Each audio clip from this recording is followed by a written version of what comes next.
Welcome to Black Renaissance, everyone. I'm your host, Christin Ayers. In honor of Black History Month, BR has a whole new look. Times change, and so do we. Speaking of change, President Barack Obama has given the keys to the White House to his successor, President Donald Trump. The new president wasted no time implementing his agenda, from his immigration ban and cabinet picks to his strained relationship with the press. Every day seems to bring a new headline. Here to talk about this and more is fellow journalist Al Letson. You've heard him on the award-winning radio show Reveal from the Center for Investigative Reporting. Welcome, Al. Thank you. Thanks for having me. Absolutely. We are so excited to have you. I've had the opportunity to listen to many episodes of Reveal. It's a great program. And I want to get right to a really fascinating and provocative interview you recently had. It was called A Frank Conversation with a White Nationalist. Let's listen to a little clip from that show. So Donald Trump is your perfect candidate. Yes. I don't think Donald Trump is me. I don't think Donald Trump is alt-right. I don't think Donald Trump is an identitarian, as I would use that term. I think Donald Trump is a kind of first step towards this. He's the first time that we've seen a genuinely, if you could say incomplete, politician who's fighting for European identity politics in North America. That was a conversation with the self-identified white nationalist Richard Spencer.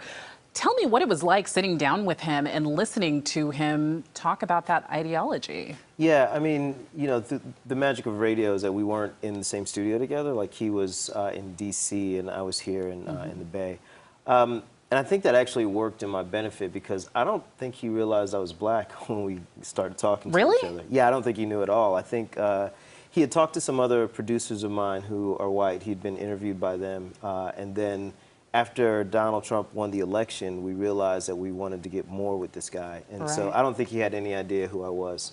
And it was a little surreal, but, you know, I come from the South. I grew up in a place where people would look me in the face and call me the N-word.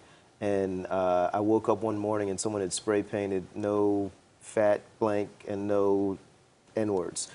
So, like, for me, dealing with white folks who have racist beliefs, like, I'm so used to it. It's so, like, last year, you know. You might have been the perfect person to do that interview, because I was sitting listening to it, getting frustrated myself. I think frustration was the major thing listening to it. Did you come into the interview wanting to just understand his views, wanting to share yours, hoping to change his mind in any way? What was your goal? I never thought I would change his mind. I think that, like, where he's at, he's got a certain amount of power, and that also comes with all the benefits of power. So I didn't think that I was going to change his mind. I wanted to do two things. First of all, we had sent a crew to do a small story on him, kind of like a feature story, before the election, with the idea that, like, all the polls were saying that Donald Trump wasn't going to win. Right. So for us, it would be like, oh, like, this small group of people feel this way. Right, fringe. Yeah, fringe, and they don't have any access to the current administration, so, you know, they're just fringe.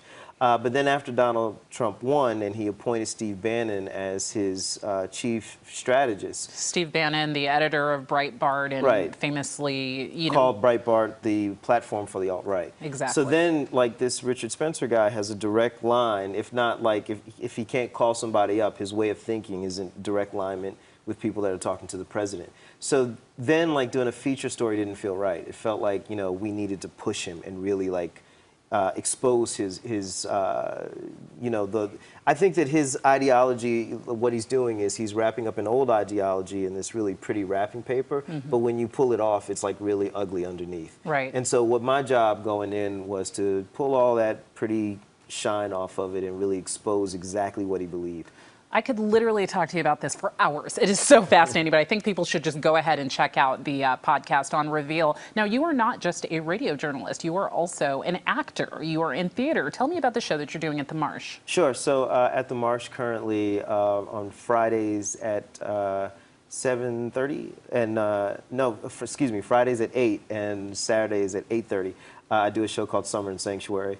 And Summer in Sanctuary is a solo show. It was written by me, and it's a true story of I decided that I needed to give back to my community, and so I wanted to work in a really challenging neighborhood. And going in there, you know, I'd watched all the movies and after-school specials about dangerous minds. Yeah, exactly. And whatnot. Right? Okay. Right. Like, the dedicated teacher goes in and they work with these students, and it's hard, and then everything gets good. And I'm not a teacher. Like, I was pretty incompetent, and things didn't work out the way I wanted to. But I also learned a lot about myself, a lot about my community, and about the world.